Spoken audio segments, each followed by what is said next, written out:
Olá, você que se conectou aqui no podcast Vida Moderna. Não sei se você está me vendo ou me ouvindo, por quê? Porque nós estamos nas principais plataformas de áudio e de vídeo também. E quem está comigo aqui hoje é o Samir Vanik, que é o Country Manager da MediaTek para o Brasil e também é diretor de negócios para a América Latina da MediaTek também. Tudo bem, Samir? Como é que você está? Tudo bem. Boa tarde, né? Bom dia, boa tarde, boa noite ainda. Pois é, quando nos forem ver aqui. Exatamente. Ô Samir, eu quero começar com você com o seguinte, dá um posicionamento rápido da MediaTek para quem está vendo a gente e ouvindo saber sobre o que a gente vai falar. A MediaTek é uma empresa de semicondutores, né? Tá. A empresa produz processadores para uma série de produtos de consumo. Televisores, roteadores, telefones celulares, assistentes pessoais. Tá. Então, nós somos aquele amigo invisível Sim. que você tem na sua casa e você não se dá conta de que no final do dia você tem interface ali com 4, 5, meia dúzia de produtos dentro da sua casa que tem o processador MediaTek. Sim.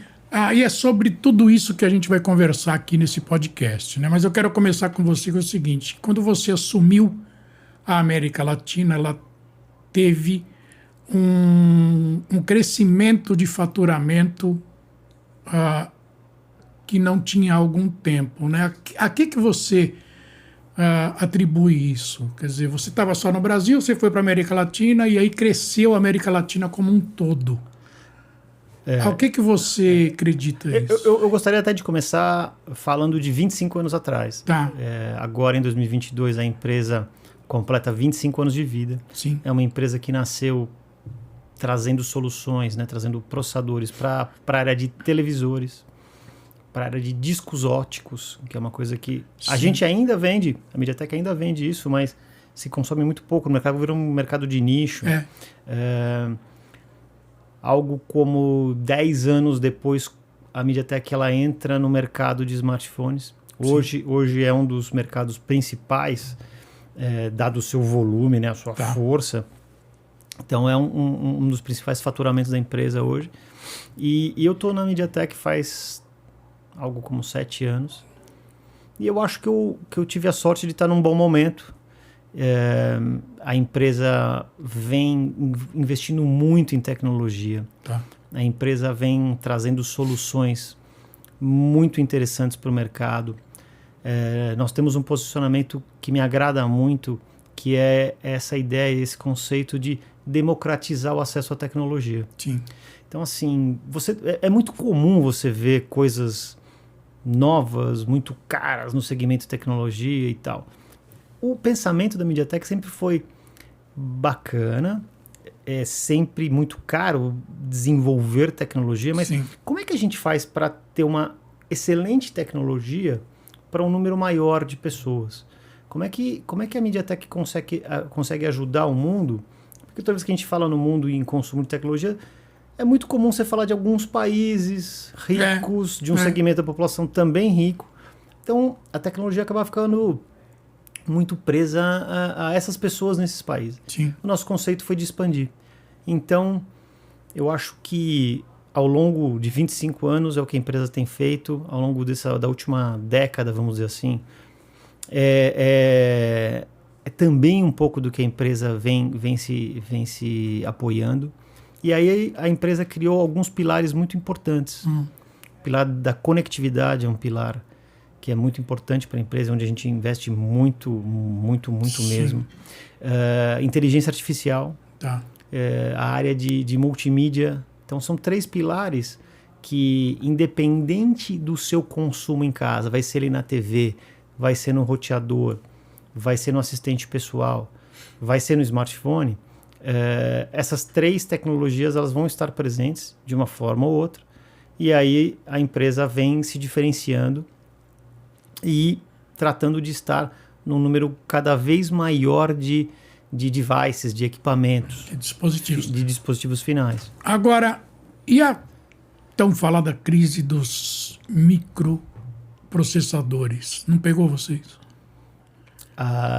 Na verdade, se a gente fizer uma análise breve aqui, os últimos 2 anos, os anos da pandemia, vamos dizer assim, foram muito positivos para a MediaTek. Então, são dados abertos, mas Sim.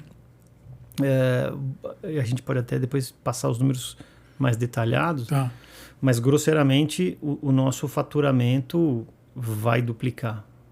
Sim. Por quê? Porque nesses últimos 2 anos, uma questão natural também, Sim. né? As pessoas não saíam de casa, elas investiam em comprar artigos tecnológicos, ou um Chromebook, Sim. ou uma TV, ou um celular novo.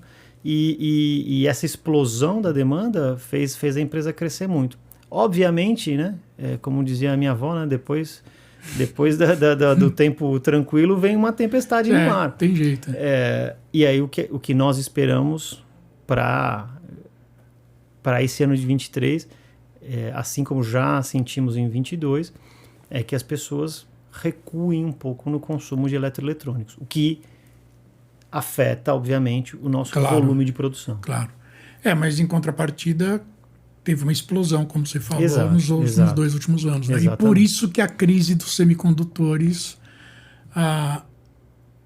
aconteceu, né? Pelo altíssimo volume de que talvez consumo, o que as né? pessoas entendam, porque é o seguinte, nós não conseguíamos produzir a quantidade, a demanda. Quantidade que a demanda batia a nossa porta. Exatamente, então era difícil, foi um momento difícil no sentido de que é aquele bom difícil, né? Olha, eu tenho, sei lá, 10 unidades de pedido, mas eu estou conseguindo produzir meia dúzia. E aí o que eu faço? Você sabe que no mercado automotivo teve uma coisa gozada, isso eu li numa reportagem americana, que foi o seguinte: a indústria automotiva, ela teve uma crise, parou de comprar um pouco de semicondutores, né? Aí tecnologia explodiu a compra de semicondutores. Aí as montadoras quiseram comprar semicondutores e falaram: não, vai lá pro final da fila, bonitão. Você não quis comprar quando estava... Não, até porque talvez as pessoas não tenham essa ideia do tempo na cabeça. O que é interessante falar que é o famoso timing, né?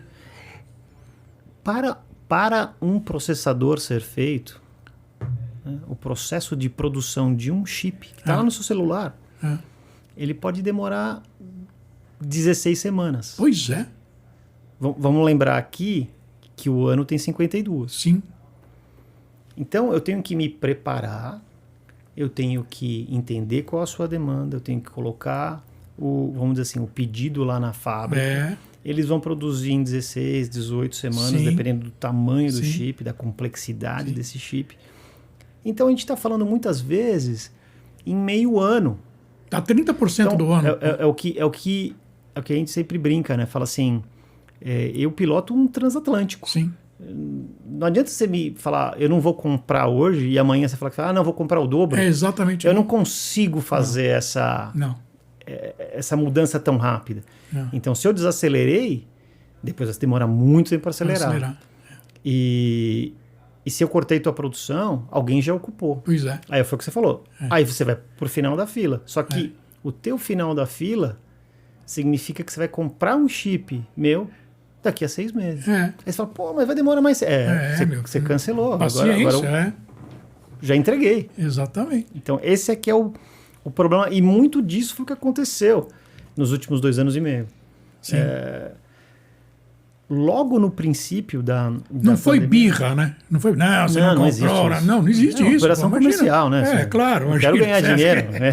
Se desse para te entregar com o maior prazer do mundo. Exatamente, mas infelizmente eu não tenho nem essa capacidade de produção e nem essa agilidade, porque, de novo, o processo de se fazer um chip, ele é muito complexo. É muito complexo. E as pessoas não se dão conta do quão complexo nós mostramos no nosso evento de final de ano. A gente acabou de lançar um chip que tem 17 bilhões de transistores. Exatamente. Então, assim, para você colocar tudo isso dentro de um pedacinho de silício que talvez seja um pouco maior que a sua unha, tem muito trabalho. E depois não é só colocar lá dentro, eles precisam se conversar, né? No tempo certo, na hora certa, no momento exato. Quer dizer, não é só colocar 17 bilhões de chips dentro de um... Eles precisam funcionar direitinho. Eles precisam funcionar direitinho, né? Pô. Escuta, então, mas aqui no Brasil, vamos pegar o Brasil um pouco agora, né? Você já falou, celular é o teu grande mercado aqui. Celular é o nosso grande mercado na operação de toda a América Latina. Essa é uma das áreas que a MediaTek trabalha mais na nossa região. Então, temos o mercado de smartphones, temos o mercado de banda larga também, de roteadores. Tá. Então, roteadores residenciais ou corporativos? Ambos. Na verdade, a empresa ela trabalha tanto com o que a gente chama de GPON, né? Tá. Quanto o chip óptico, Sim. como também a parte de Wi-Fi. Então, a MediaTek hoje trabalha muito já nas novas versões de Wi-Fi 6, Sim. Wi-Fi 7, que Sim. vai estar chegando ao mercado com mais força o ano que vem. E já estamos fazendo estudos de Wi-Fi 8. Né? Então, esse mercado é um mercado que nós acreditamos, apesar de todo esse problema econômico que a gente vai se dando conta aí em 2022 e 2023, ainda acreditamos muito no fato da conectividade na América Latina ter que explodir. Sim. Ela vai ter que explodir, ela vai ter que crescer. Vai ter. Cada país vai ter que oferecer mais acesso à fibra para a sua população, para suas empresas, e isso vai fazer com que o mercado cresça. E a MediaTek está bem posicionada para pegar esse mercado. Exatamente. Você me deu um gancho aí para a gente esclarecer o mercado, eu e você. Tá? Quando você fala em Wi-Fi 6, Wi-Fi 7, Wi-Fi 8, tem muita gente que está sendo frustrada hoje em dia porque o cara fala, pô, Wi-Fi 6 eu vou comprar um roteador para Wi-Fi 6 e tem muita coisa esquisita no mercado, né? Quer dizer, o roteador que ele compra não está chipado adequadamente para acessar um Wi-Fi 6. Ou seja, os dispositivos que ele tem podem não acessar, né? Um roteador Wi-Fi 6. É verdade. Esse é um grande problema. Isso é um grande problema. E frustra muita gente, né? Explica isso para mim. Você sabe que isso é um tema bem interessante. Eu sei. Dá um outro podcast, inclusive. Exato. E a MediaTek vem discutindo isso com algumas operadoras ao redor da América Latina de uma maneira bem... então eu não estou errado em falar Não. isso, O que acontece? A pessoa, muitas vezes, ela compra um plano de dados. 100 mega, 200, 300 mega, 600 mega. Algumas operadoras, o que elas fazem? Ela vai lá e instala um roteador simples. Sim. Que te entrega esses 300 megas no fio. Sim. No cabo. Ou na fibra óptica. Até no cabo, no computador. Aí você fala, tá vendo? Tá aqui, medi, tá entregue. Quando você vai e joga isso pro Wi-Fi, né, sem fio, você tem duas tecnologias até o Wi-Fi 5. 2.4 e 5. No 2.4, você já vai matar essa velocidade muito. Sim. No 5, você chega um pouco mais perto desse limite. Aí você tem um outro fator.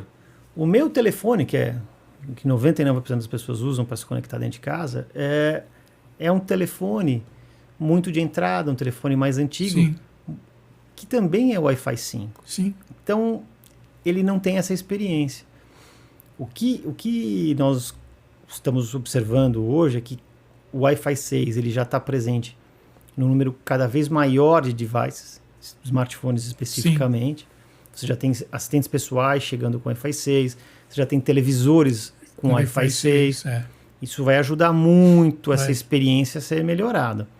E, do ponto de vista de roteadores para sua casa, grande parte dos roteadores que o pessoal vai lá e instala na sua casa ainda não são Wi-Fi 6. Não são, então, isso que eu ia falar, não são, né? E isso deve mudar também o ano que vem. Tá. Então, é um movimento que ambos os lados têm que melhorar para você ter essa experiência nova. E o Wi-Fi 7, aí falando um pouquinho, pegando o gancho do Wi-Fi 7, o Wi-Fi 7 ele vai permitir uma melhora nessa experiência brutal. Tá. Então você tem tecnologias ali que vão fazer com que você não gaste tanta bateria no teu telefone. Entendi. Então você tem um telefone com Wi-Fi 7. Você tem um roteador com Wi-Fi 7 na sua casa, para ele estar conectado o tempo inteiro, ele vai gastar menos bateria. Entendi. Ele vai ter uma velocidade muito maior, ele vai ter uma latência muito menor. Deve entrar inteligência artificial aí, né? Aí você tem uma série de ferramentas, vamos dizer assim, que ajudam esse funcionamento. Entendi. Escuta, já que o celular é teu mercado primeiro aqui no Brasil e na América Latina, quais são os smartphones topo de linha que usam, por exemplo, teu processador? Você pode falar isso? Posso. Deixa eu ver se eu estou com ele aqui. Eu acabei de ter acesso a esse telefone aqui. Tá. É um Xiaomi. Tá.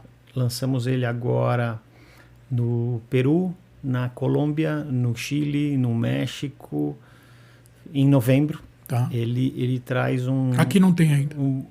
Ainda não tem. Tá. Eu preciso falar com o pessoal do escritório local aqui deles. Mas ele chama Xiaomi 12T. Ele traz um Dimensity da família 8000. Então, um produto bastante premium. Um produto muito rápido que te entrega... Você mencionou inteligência artificial, uma GPU muito interessante para você jogar, uma tecnologia de multimídia que te serve tanto para você ver filmes como também para tirar foto, fazer vídeo. Então, isso é o que a empresa está trabalhando aqui. Aqui no Brasil, como é que eu posso dizer? As nossas leis aqui, elas dão um benefício para a produção nacional. Sim. Geralmente a gente fica um pouco mais restrito no número de marcas que atuam no país. Sim. Mas mesmo com as marcas que estão aqui, temos produtos muito interessantes e também temos projetos já para o ano que vem, que aí eu não vou poder abrir, claro, mas vão ser produtos muito legais também, que vale a pena ficar de olho. A TCL acabou de lançar agora linha de smartphone também, né? Que ela retomou, na verdade. A TCL está voltando ao mercado. Está voltando ao mercado de celulares, né? Uhum. É muito forte no segmento de TV. Isso. Um grande parceiro MediaTek em TV e um grande parceiro MediaTek para a área de celulares smartphones. Também. Exatamente. Smartphones também. Ela começa a fazer lá em Manaus, se eu não me engano. A GRB lá. Eu acredito que a produção delas está em Manaus. Se eu estiver errado, vocês me perdoem, mas eu acho que é Manaus mesmo, na GRB. E devemos ter com eles aí um produto 5G muito bacana. Tá. Porque também é uma das apostas da MediaTek. Sem dúvida. O 5G vai chegar. Comentei com você rapidamente sobre esse nosso DNA de ter um produto acessível sempre com as novas tecnologias. Então, a MediaTek também trabalha muito em poder trazer, por exemplo, um 5G a um preço que não seja exorbitante para você. Sem dúvida. E isso é que a gente trabalha também com algumas marcas, vamos dizer, no mundo inteiro e algumas regiões de maneira um pouco mais forte. Tá. Essa entrada de microchips nos smartphones, por exemplo, isso é uma decisão da MediaTek global, mundial, ou você tem autonomia para entrar numa marca local, por exemplo, aqui no Brasil ou na América Latina? A resposta é dos dois lados, né? Tá. Você tem as marcas globais, sim, onde a compra ela é estabelecida de maneira global. É global. E você tem as marcas locais, ou com mais força regional. Sim, né? sim. Talvez você tenha uma marca mais forte na Índia, talvez você tenha uma marca mais forte na América Latina, sim, onde, obviamente, o nosso papel como representante regional, também falar com essa marca e falar, claro, olha, por que você não usa um chip MediaTek? Sim. Então, fazemos ambos os lados. Entendi. Agora vamos falar um pouco de IoT, Internet das Coisas e inteligência artificial. As duas coisas são casadas? Inteligência artificial com IoT, por exemplo? Como é que são os chips que vocês fabricam? Não necessariamente. Mas por quê? Porque assim, você fala, mas internet das coisas também é aquela parte de automação residencial, uma coisa mais simples. A lâmpada que apaga e tal. Esse IoT, essa internet das coisas, a MediaTek ela não está presente. Tá. Né? Ele é uma tecnologia, vamos dizer assim, mais simples. Sim. O que a MediaTek acredita? A MediaTek acredita na junção da inteligência artificial com o IoT. Sim. Então, quando você consegue colocar essas duas coisas junto, você tem ganhos muito grandes. Então, por exemplo, eu posso te falar de um forno inteligente. Industrial ou já chegando ao mercado residencial há algum tempo nos Estados Unidos, onde eu mesmo, que não sou um grande chefe de cozinha, coloco lá o meu pedaço de picanha, lá, a minha maminha, fraldinha. Existe uma câmera dentro do forno que trabalha com uma série de sensores de temperatura e eu vou conseguindo ter a melhor cocção dessa maminha ali, de acordo com uma receita que eu baixo da internet. Sim. Então, eu junto uma inteligência artificial que está no chip, com uma conexão à internet, sim, e eu trago minha receita, eu faço esse processo todo. E deve dar para escolher se você quer mal passado, bem passado, ao ponto. E você escolhe, você escolhe tudo. Escolhe tudo, né? Você tem, por exemplo, um uso de um device que está crescendo muito, que são os aspiradores robôs. Sim, os robozinhos, né?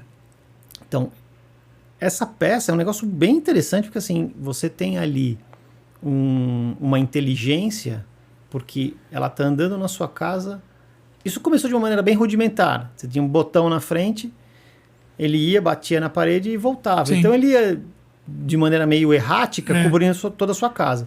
Hoje em dia não, você tem um radar nele, é o que eles chamam de LiDAR, né? Sim. Então ele vai desenhando o mapa da sua casa.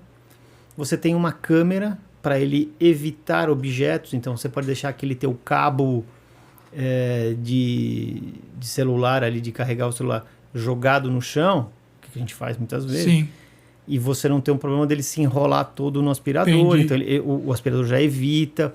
Isso tudo são decisões que o aspirador toma sozinho, sim, com base em inteligência artificial. Sem dúvida. Então, esse é um mercado que a MediaTek está presente, estamos apostando bastante. E tem inúmeras aplicações, né? Sim. Por exemplo, uma que eu acredito que ainda deve crescer bastante é a coisa do esporte dentro de casa, do fitness. Então, você ter uma esteira inteligente, você ter um remo inteligente, uma bicicleta inteligente. Isso deve crescer muito ainda nos próximos anos. Sem dúvida. E TV, que a gente já falou, né? TV a gente usa a inteligência artificial de uma outra maneira. Sim. Como? Na qualidade da imagem. Sim. Então, estamos aqui, né? Para quem está nos acompanhando, a gente está no meio da Copa do Mundo. Sim. Então, vamos trazer o ambiente do futebol aqui. Quem nunca viu um jogo onde você tem lá metade do campo que está iluminado pelo sol, sim, e metade está meio na sombra. E às vezes fica meio ruim de você ver aquilo. Exatamente. Tudo. Então, as TVs mais modernas, elas entendem esse contraste, ela vai fazendo um balanço ponto a ponto na tela, o que vai te dar uma melhor qualidade de visão. Isso tudo também, um dos algoritmos usados são dentro de inteligência artificial. Sim. E é chip teu? E é chip MediaTek. E esse mercado, para que as pessoas tenham uma ideia, a gente tem uma participação de mais de 60% a 65%. Então, é uma participação muito, muito relevante. Entendi. Vamos entrar um pouquinho agora no assunto que é muito vasto, mas ao mesmo tempo ele é palpitante e não sei se dá pra gente falar muita coisa dele não, que é cidade inteligente. Eu digo que eu brinco falando assim, aqui em São Paulo a gente não tem uma cidade inteligente, a gente tem nem farol inteligente, a gente tem radar inteligente para tirar multa, porque os caras não param nunca, né? Pode cair a tempestade que for, que o radar tá lá, bonitão, né? Mas o semáforo é de açúcar, né? O semáforo é de açúcar, exatamente. Ele para de funcionar na hora. Agora, qual é que é a tua visão de cidade inteligente, Samir? Quer dizer, e vocês estão no resto do mundo aí? Vocês estão engajados nisso também? A cidade inteligente, ela é um conceito bem amplo, né? Pois é. É enorme. E que às vezes fica mais fácil você dividir isso. Pois é. Então tem a parte de iluminação, tem a parte de semáforos, tem controle de imobiliário, tem uma série de segurança.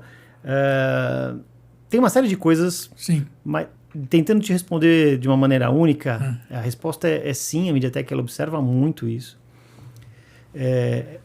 Essas tecnologias que nós trabalhamos, né, por exemplo, inteligência artificial, ela pode ser utilizada dentro de uma câmera, por exemplo. Então, câmeras, e a gente já começa a observar um uso muito forte desse tipo de solução em algumas cidades chinesas, por exemplo, onde você tem câmeras na rua que são capazes de detectar os rostos das pessoas, né? Então, enfim, tem... Aeroportos, né? Aeroporto, acho que é uma coisa bastante importante por causa da segurança. A verdade é que esse tipo de uso sempre causa muita estranheza das pessoas. Privacidade. Coisa da privacidade e tal. Mas do ponto de vista tecnológico, os algoritmos, os processadores, em grande parte já estão prontos. Né? Entendi. Já se tem isso pronto como uma tecnologia possível de ser usada. O que a empresa também acredita? A chegada do 5G. Sim. Latência, aí é latência, né? Na verdade, cai quase a zero, né? Você tem 3 pontos fundamentais do 5G. O primeiro é a velocidade. Sim. O segundo fator é a latência que você está mencionando, que você cai muito, então você consegue fazer operações muito críticas em relação a tempo. Por exemplo, o carro autônomo. Né? Sim. O carro autônomo não pode ter um tempo entre ele mandar um sinal para a rede e aquilo voltar, porque senão ele bate no carro da frente. Exatamente. Né? Para que as pessoas possam compreender a necessidade. E o último ponto, que eu acho que tem muito a ver com cidades inteligentes, é a coisa da conectividade massiva. Sim.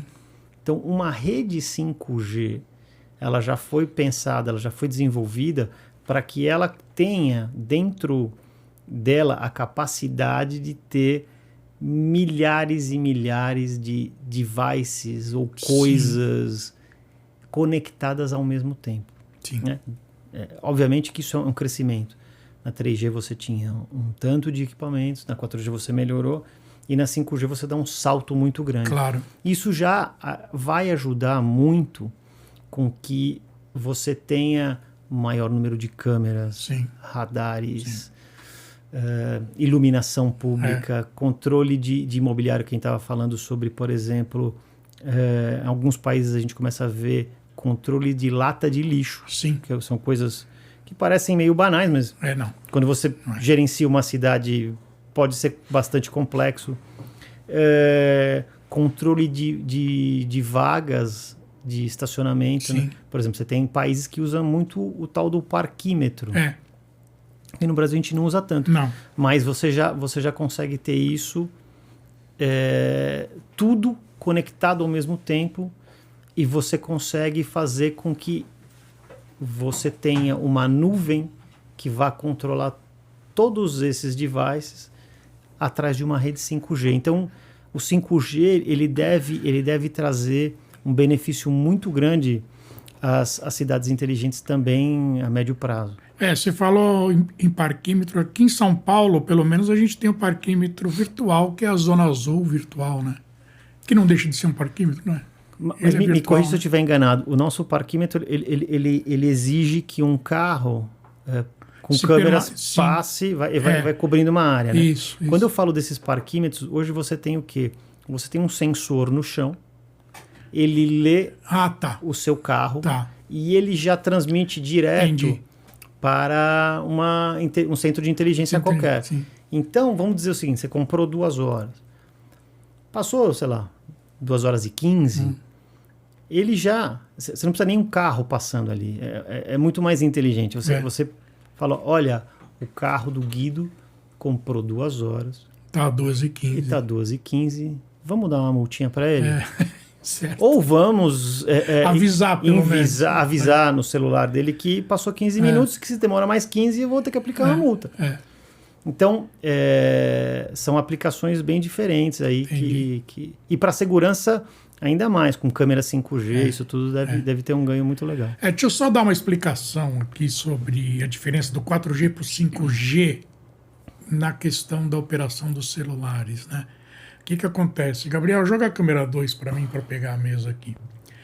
Vamos supor que Isso aqui é uma antena, aquela caneca é outra antena. No 4G, eu estou andando aqui, com o meu carro, não importa com o que, eu estou nessa antena aqui. Aí em qualquer ponto aqui no meio eu passo para aquela antena lá. Por isso que chama, isso aqui são células, por isso que chama telefone celular. No 5G, Samir, vê se você confirma para mim. Entre essa e aquela precisa ter mais 10 antenas aqui no meio. Isso tem muito a ver com as frequências adotadas e uma série de Mas outras normalmente coisas. é isso, vai ter que aumentar o número de antenas barbaramente. À medida que a gente vai aumentando a frequência, de uma regra bem simples, você vai aumentando a frequência de uso. A gente usava 700 MHz. Pois é. A gente está licitando 3 GHz. Isso. Né? 3.000 MHz, para ficar mais isso. fácil das pessoas acompanharem. As maiores frequências, elas têm um alcance menor. Mas comporta mais gente. E acaba comportando. Você tem uma série de vantagens. Ela vantagem, te entrega mais velocidade, ela te mais entrega uma gente, série de coisas. Só que, né, como tudo na vida, você tem um lado bom e um lado ruim. Ela tem uma cobertura menor. Com isso, você vai ter que ter um número de antenas um pouco maior para comportar o mesmo espaço físico. Então, por que eu te perguntei isso? Isso aí não acaba impactando no processamento de tudo e mais no consumo de bateria? E você tem que ter um chip muito mais regulado para isso do que para 4G. Vamos lá. A resposta é sim, no final das contas, mas a tecnologia 5G, ela é uma tecnologia muito sofisticada. Muito sofisticada mesmo.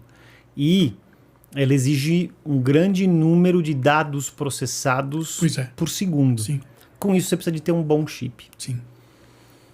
Esse bom chip, ele tem que te garantir que você vá processar todos esses dados ao mesmo tempo que ele não vai esquentar. Pois é. Porque senão você vai ferver tua mão ali, teu bolso. E não vai acabar com a tua bateria. A questão térmica e a questão do consumo de bateria, elas estão intimamente ligadas. Sim. Se você deixar o teu chip esquentar muito, ele naturalmente vai consumir mais. Então, existe uma grande inteligência aí no processador, que é como é que eu faço esse equilíbrio entre te entregar a maior capacidade de processamento que eu possa, mas sem afetar a temperatura e mantendo um consumo de bateria adequado. Entendi. Então, essa é a mágica, esse é o desafio. Entendi. Para gente finalizar agora, você já falou mais ou menos aí, mas quais é que são as perspectivas da MediaTek para 23, Brasil e América Latina? Tá. Eu vou começar de uma maneira um pouco sombria, mas assim, não é nada disso. É natural, como a gente começou a comentar, que depois de anos de consumo tão grandes de eletroeletrônicos, as pessoas façam outras opções. Claro. As pessoas querem viajar, as pessoas querem talvez gastar seu dinheiro num restaurante ou num passeio, enfim, uma outra experiência. Então, nós entendemos que o mercado de 23, nível global e regional, também dentro do Brasil, deve apresentar um número bastante estável em relação ao de 2022, possivelmente uma pequena queda. Tá? Agora, passado esse tempo, as pessoas também vão voltar a consumir e as pessoas vão se dar conta de uma série de benefícios que as novas tecnologias estão trazendo. Então, a gente estava falando aqui sobre o Wi-Fi 7, a gente estava falando aqui sobre 5G, a gente falou sobre os 17 bilhões dos transistores. Então, assim, as gerações novas de smartphones vão trazer um ganho de experiência muito superior. E isso vai fazer com que naturalmente as pessoas que compraram seu telefone lá em 2020, naturalmente ela vai falar, pô, meu telefone já está um pouco defasado, minha TV não tem toda essa série de vantagens, meu roteador é Wi-Fi 4, 5, pô, vou comprar já um produto mais novo e voltar a ter alguns benefícios. Então, o nosso entendimento é que vai ter uma certa calmaria nesse mercado e depois, naturalmente, ele volta com mais força. Entendi. Samir, eu quero agradecer bastante esse papo aqui que você teve comigo. Sei que a tua agenda é complicada, você separou para mim. Muito obrigado. Não, obrigado a vocês e estamos aí. Qualquer coisa é só chamar que a gente volta. Tá bom. E aqui é Guido Orlando Júnior, diretor de conteúdo e editor do portal Vida Moderna, que você acessa em www.vidamoderna.com.br. E o YouTube é youtube.com/Vida Moderna. E por falar em YouTube, inscreva-se no canal, ative o sininho, curta os vídeos que você vê aqui, porque isso dá uma relevância bacana para o nosso canal. A gente tem que crescer todo dia, não podemos ficar um dia sem crescer. E eu conto com a sua compreensão. E para finalizar, como eu sempre finalizo, eu gosto de lembrar você que além de um bom conteúdo, um excelente conteúdo, nós entregamos conhecimento, que foi esse podcast aqui com o Samir Vani, é um excelente exemplo disso. E eu te vejo num próximo podcast. Tchau!